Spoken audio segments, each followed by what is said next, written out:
bicicleta era o ideal para a condução a São José. E como vi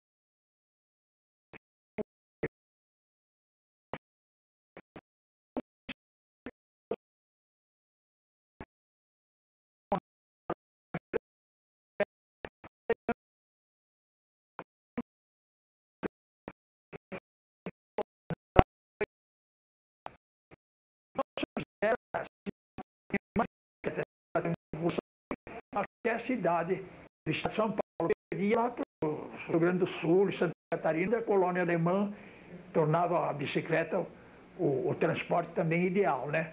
Mas aqui no estado, era a cidade que tinha mais bicicleta, era São José dos Campos. E eles chegavam a fazer adaptações, bicicleta com uma sidecar, bicicleta toda enfeitada, com bandeiras, com isso, com aquilo. E eu vi um rapaz chamado Marculino Lázaro, que disputava a corrida de bicicleta de São Paulo, ao lado dos grandes corredores, que criou uma bicicleta que, em vez de volante, ela tinha uns pedais manuais, era pedal e manual, né? Que ele tinha tração a traseira e dianteira. A bicicleta era puxada tanto na frente como atrás, para alcançar grande velocidade e tal. Uma invenção do Marculino, um rapaz muito, muito dedicado à bicicleta. E acontecia o seguinte, crianças em São José, com 3 anos, andavam de bicicleta, causava admiração. O padre andava numa bicicleta de moça, atendia as pessoas, ia confessar, dar comunhão, extremoção, de bicicleta.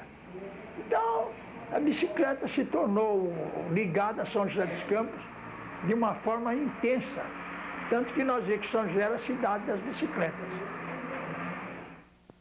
A Biblioteca do Bicentenário foi criada por um advogado que se tratou lá.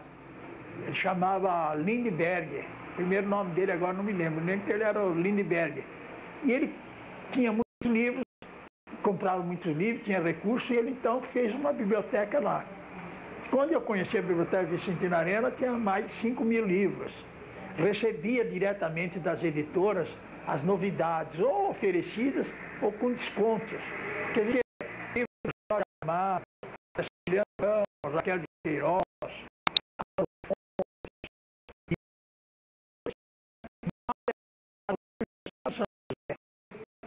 esse livro da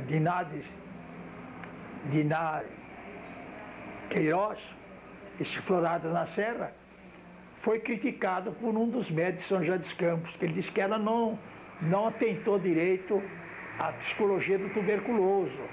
Ela fez um quadro muito pessimista do doente. E que ele, com a observação dele continuada e com as leituras e tal, dizia que não era bem isso. O doente até tinha uma característica interessante, que era a espécie tísica, ou seja, a esperança do tísico. A gente estava morrendo e estava todo feliz, eu vou morar, eu vou para minha casa, eu vou para minha família, não sei o quê.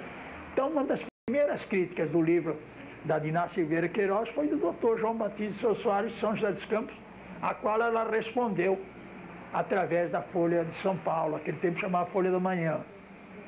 A outra crítica que saiu ao livro, mais ou menos no mês anterior, era da Maria Eugênia Lacerda Franco, que era doente em Campos do Jordão, irmã de Cid Franco, escritor de São Paulo, que tinha programas na Rádio Cruzeiro do Sul.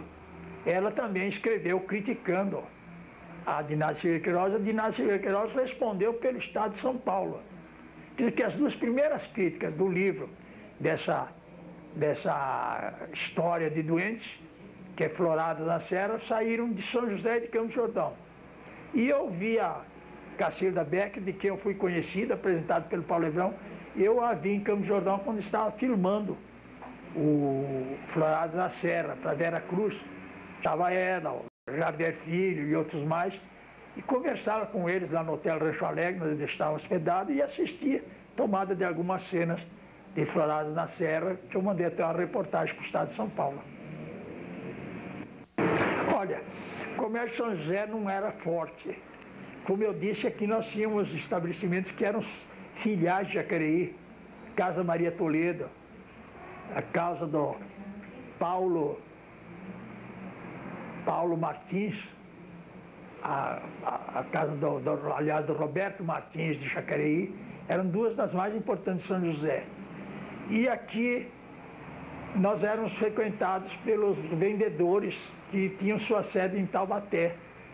Por exemplo, a Souza Cruz, a Sudão, outras empresas. E a Antártica, por exemplo, tinha uma sede em Guaratinguetá. São José comprava bebidas em Guaratinguetá. Eles vinham aqui vender, depois vinham entregar.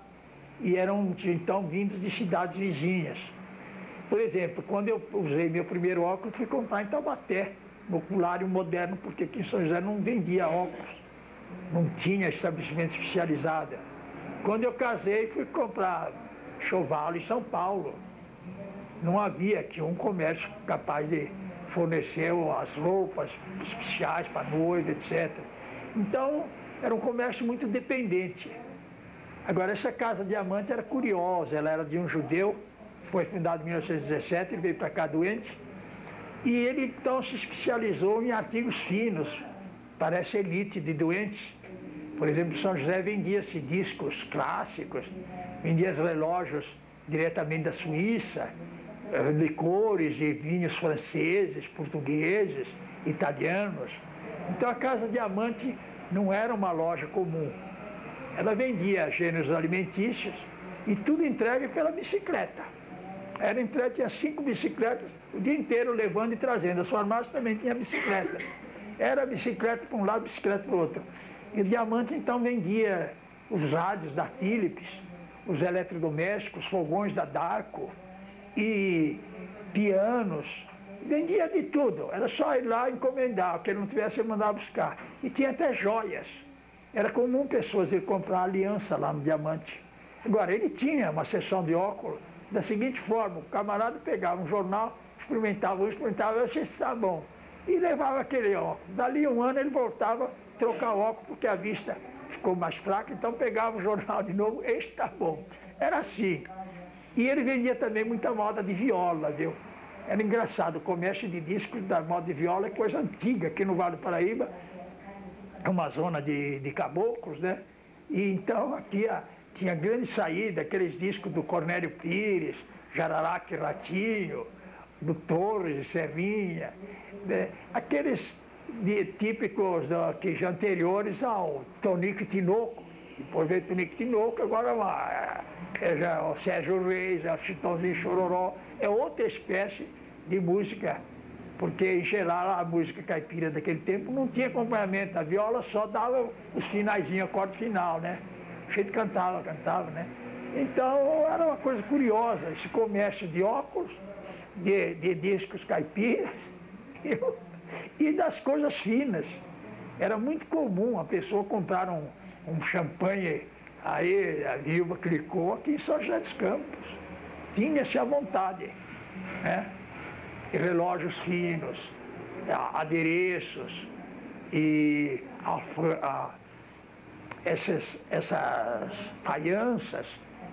Era uma coisa curiosa a Casa Diamante, era especial. Não se vê igual no interior, era uma espécie de mapping aqui de São José dos Campos. Só que não vendia roupas nem confecções. O senhor já escreveu em jornais? Ah, sim. Quando cheguei em São José dos Campos, havia o jornal mais antigo, era o Correio Joseense, de Napoleão Monteiro. Napoleão Monteiro era filho do Manuel Ricardo Júnior e primo do Cassiano Ricardo. O Napoleão Monteiro tinha esse jornal. E depois foi criado por um moço que veio de Paraibuna, chamado Nenê Cursino, José Maria Cursino. Nenê Cursino tinha uma paixão por jornal. Ele era um caboclo de Paraibuna, um moço muito simples e tal. Associou com o Faria e fizeram a Folha, o Norte Esportivo. Para cuidar só, ele jogava futebol, então eles faziam uma espécie de boletim dizendo o jogo, a escalação, quem fez o gol, quem não fez, xingando o juiz de ladrão e tal. Depois ele evoluiu, incentivado pelas pessoas, ele criou a Folha Esportiva, com máquinas aqui na Rua 15, aí onde é o Banco Francês e Brasileiro, e ali ele publicava a Folha Esportiva semanalmente. Com o tempo ele começou a publicar bissemanal. Agora, a Folha Esportiva evoluiu, virou São José dos Campos, o nome do jornal. No fim, Diário de São José dos Campos, mas ele não conseguia manter o jornal diário, era diário, mas não saía todos os dias. E o Nenê, ele sabia se cercar de jornalistas de pulso, gente muito idealista. O caso do Antônio Ângelo, seria Antônio Ângelo, um preto, que durante a Revolução ele foi, a Revolução de 30 ele foi preso, levou pancadaria e tal, viu? E depois o Durval Cruz era um bom jornalista, bebia muito, morava em Santana, morreu. Outro era o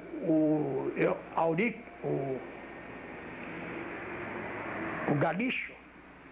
O Galixo era de Mogi das Cruzes, poeta, escritor, muito bom e tal, mas feio como demônio, ganhou o concurso de feiura num jornal crítico aqui que se publicava chamado A Sogra. Tirou o primeiro prêmio com mérito, que ele era Silvio Galixo, era feio como demônio.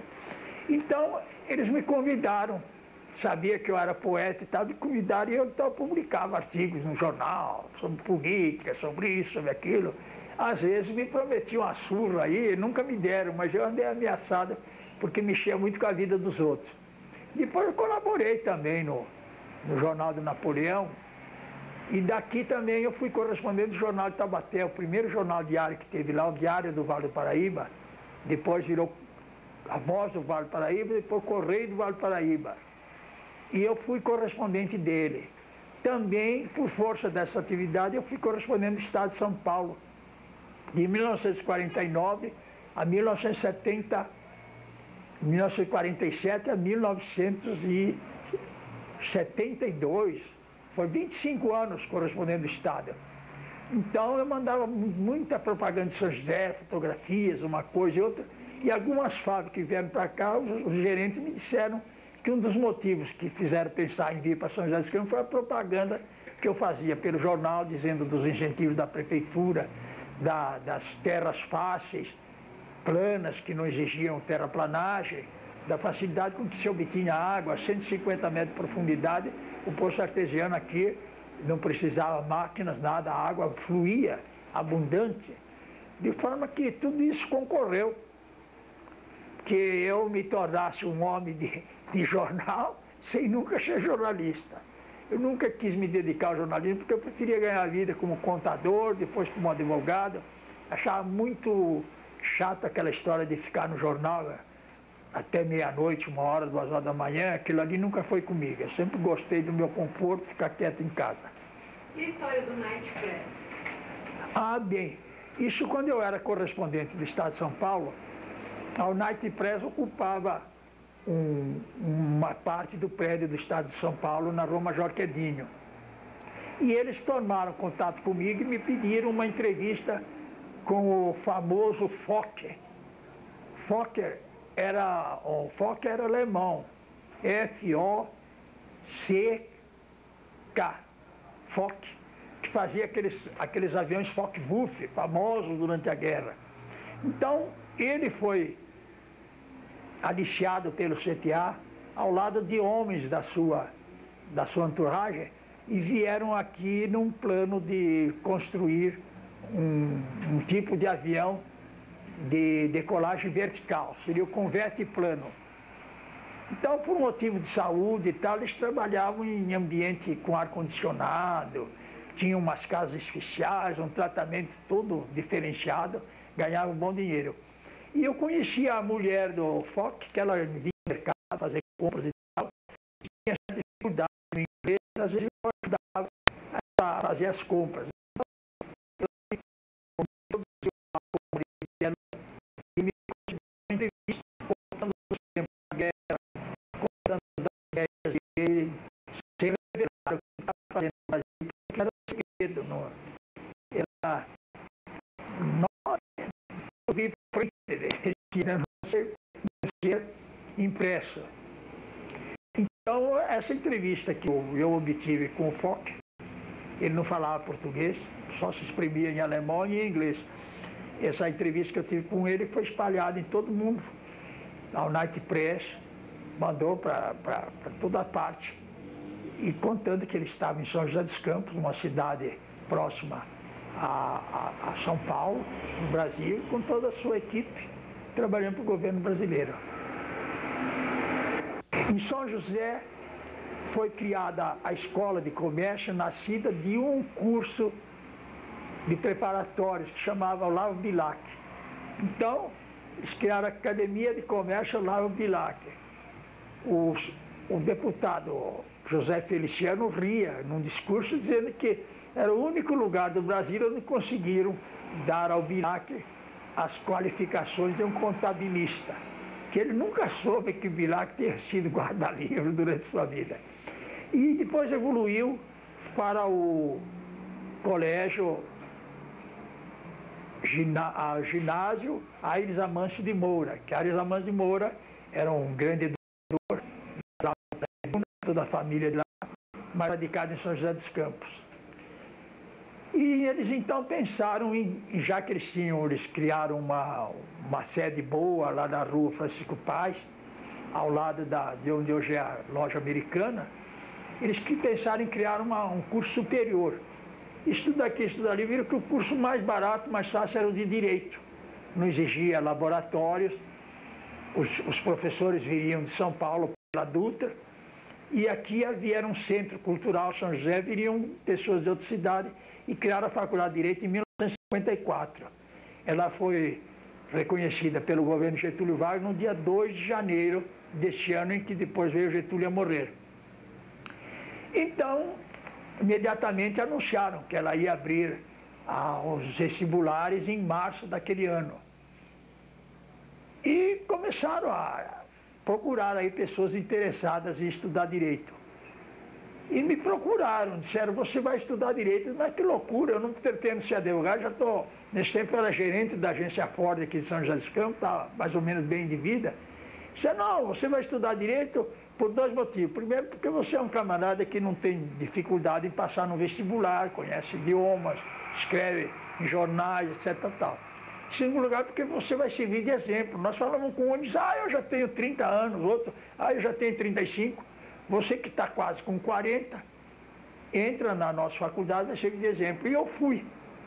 Era o mais velho da classe, era o Emílio Figueiredo Bonorino, que era farmacêutico em Caçapava, o Máximo de Jacareí, que é deputado, e o tio dele, Fogaça, que também tinha mais ou menos a minha idade. Havia um tenente de Pouso Alegre, depois general, e havia o José Maria da Silva, esse rapaz moreno, muito simpático, muito querido na cidade. Nós éramos os vovôs lá da primeira turma. Primeira turma teve gente até de Ribeirão Preto, Oscar de Moura Lacerda Filho, foi meu conhecido porque eu estudei, que eu sou daquela zona, estudei no colégio do Moura Lacerda em Ribeirão Preto. E havia gente de Santos, de São Paulo, do litoral, de Taubaté, uma turma boa de Taubaté, que depois acabou fundando a Faculdade de Direito de Taubaté. Jacareí, de Mogi, a Mogi ainda não tinha a universidade lá, então nós tínhamos alunos de Mogi, Caçapava, Taubaté, Jacareí, de Campos do Jordão, de Pouso Alegre, de Caraguatatuba, Paraibuna, Jambeiro, de forma que São José, a Faculdade de Direito foi pioneira, foi a primeira dessa região. Em todo o interior era a terceira, existia a de Bauru, a de Santos e a terceira foi a de São José. E foi assim que eu estudei Direito, estava apanhado a laço, a traição. Gostei, acabei abraçando a profissão de advogado e voltei para a faculdade em 1962 como professor. Durante 20 anos eu ensinei Direito na faculdade e eu nunca pensei em ser advogado.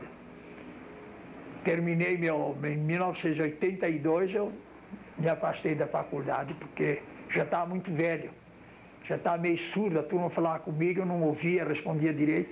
Dizia assim, se matar um sujeito, o que acontece? Eu respondia, ele recebe o primeiro prêmio. Não ouvi que era um caso de morte. Sobre o Cassiano Ricardo, você tem alguma coisa para falar? Olha, o Cassiano, ele foi nascido aqui na Vargem Grande, aqui onde tem o Clube dos Portugueses, o Luso brasileiro, ele nasceu ali. O pai dele era o Ricardo Leite, muito ligado aqui à família dos Ricardo, família dos Leite, família Machado, antigos moradores, fazendeiros, o pai dele era fazendeiro. Tanto que aquela poesia dele era em São José dos Campos. E quando a ponte caía, eu passava o Paraíba balançando numa balsa como se dançasse valsa. Era que ele vinha e a ponte caía com a enchente. Então ele, né? E ele fala então do homem, o meu vizinho do lado, misto de homem e pássaro, levantava tocando uma flauta, né? Levantava. Então este era um senhor que tocava flauta aqui na Rua 15, aqui vizinho do Hotel Santa Helena. Ele me contou a história dessa poesia. Agora o Cassiano foi para São Paulo, formou-se em Direito, dali foi para o Rio Grande do Sul advogar, depois voltou para São Paulo. De São Paulo ele foi para Paris representar o Brasil lá diplomaticamente e viveu sempre por ali. Agora aconteceu que em 1928 o Partido Republicano Paulista resolveu convocar os escritores e poetas para entrarem na política. Cada um devia obter na sua cidade a aprovação do diretório para ser eleito deputado. Então, Menotti Del Pica foi indicado por Itapira. O Paulo Setúbal foi indicado por Tatuí. E assim outros de outros lugares. E o Cassiano Ricardo veio aqui e falou com o Dr. Nelson. O Dr. Nelson disse: Cassiano, você terá que esperar outra oportunidade, porque eu assumi compromisso com o Rubião Júnior. Tanto que nós temos a Rubião Júnior, que era um político, um grande médico, muito ligado a São José dos Campos. Na próxima vez, seu nome será aproveitado. E o Cassiano ficou muito aborrecido, porque ele tinha esperanças de ser deputado e brigou com a cidade. Ele só voltou para cá, quando eu já estava aqui, em 1936. 1936, ele esteve aqui no mês de dezembro, 1936. Depois ele voltou em 1937 para receber o fardão para a academia. Aí ele se tornou mais frequente em São José, mas ele passou bem uns 5 anos sem vir aqui. Dizem que ele até dizia que não, ele era nascido em São Paulo, na capital. Negava que tivesse nascido em São José. Depois São José virou uma cidade importante, ele lembrou de São José, nós fizemos a Semana de Cassiano Ricardo, fizemos uma comissão para erguer um monumento em homenagem a ele, e aí então ele virou joseense de fato. Mas antes ele não aparecia aqui com muita frequência. Mas é que o tio dele, quando morreu, e que foi o que ensinou o Cassiano a fazer versos, o Manuel Ricardo Júnior, no enterro dele o Cassiano Ricardo não veio.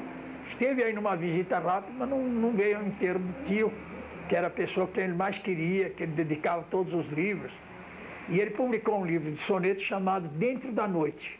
Depois ele aderiu ao modernismo, publicava Vamos Caçar Papagaio, Martins Sererê, Borrões de Verde e Amarelo, etc.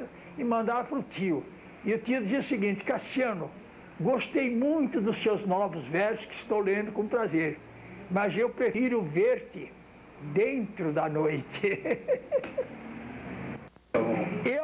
Eu, quando cheguei a São José, comecei a cantar a cidade em prosa e verso, né? Aí eu fiz uma poesia: Rua Vilaça, cheia de graça, por onde passa meu coração, nas suas casas, vidros em brasas, batem as asas, aves em vão. Lembro a morena que dava pena com a açucena junto ao portão.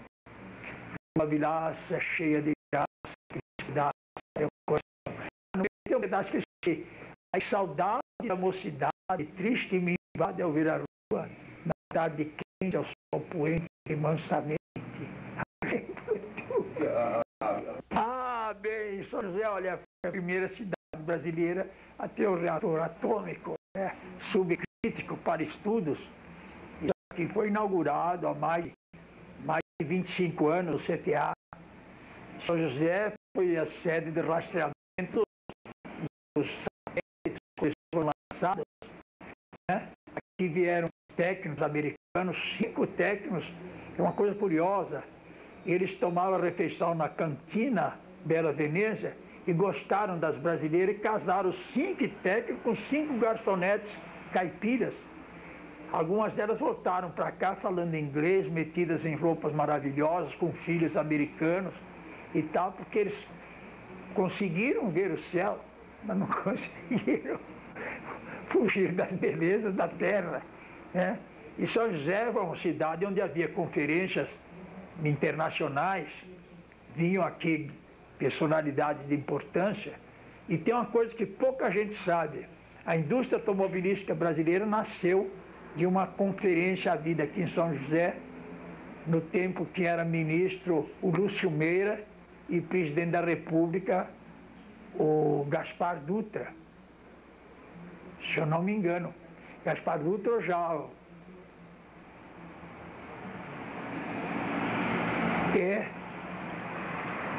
eu sei que houve essa reunião aqui em São José discutindo a implantação da indústria automobilística, que foi formada aqui o GEA, Grupo Executivo da Indústria Automobilística. Dali que começou a ter representantes da Ford, General Motors, da Internacional, que elas tinham montadoras de São José, mas não fábricas. Eram apenas, recebiam material dos Estados Unidos e aqui era montado. Uma parte era fabricada no Brasil, a parte da cera, de estofamento, etc., né? Parte elétrica e tal. Então, daí nasceu a indústria automobilística em São José dos Campos. Presente o prefeito de São José, o presidente da FIES, o presidente da Associação Comercial, representante das indústrias Glace, indústria Caio, indústria daquele esse homem da Metal Leve, o lá dos Três Leões de São Paulo, estiveram todos aqui reunidos, debateram bastante assuntos, formaram, dali nasceu a indústria automobilística, que foi inaugurada pelo Juscelino Kubitschek. Quer dizer, não era tempo do Dutra, já era tempo depois do Dutra foi o Getúlio, mais ou menos nessa época, 55, mais ou menos ali, porque a General Motors foi inaugurada em 57, né? Mas antes já existia em São Paulo a DKV e a VMAG, né? Que foi o primeiro carro brasileiro, e a Willys. Então nasceu aqui em São José a ideia da indústria automobilística brasileira. E aqui veio também os estudos espaciais, né? Que era o INPE, mas antes ele chamava, como é que chamava antes? Instituto de Pesquisa, né? Não era nacional, né? Não, ele tinha um nome engraçado, era não era Pesquisas Espaciais, não. Centro de Estudos, o que eu sei que antes do INPE houve um outro nome, né? Mas era sempre o Dr. Fernando Mendonça que dirigia, né? Ele que foi o criador dessa seção espacial, que ele era da NASA, o único estrangeiro na NASA era esse brasileiro. Fernando Mendonça, não era bem doutor, ele era capitão, hoje coronel, né? Bem, o que eu quero falar é o seguinte: São José era uma cidade original.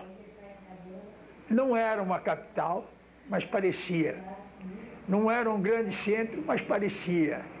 Não era um povo rico, mas parecia. Ela tinha de tudo, mas apenas uma espécie de ensaio, de começo de conversa. Agora, depois veio, com o progresso, todos esses fatores vieram se unir e fazer de São José a cidade que é. Quer dizer, uma cidade importante, uma cidade de grande cultura, de grande indústria, grande comércio, de muita educação, uma cidade esportiva. Então, tudo isso veio e nasceu daquele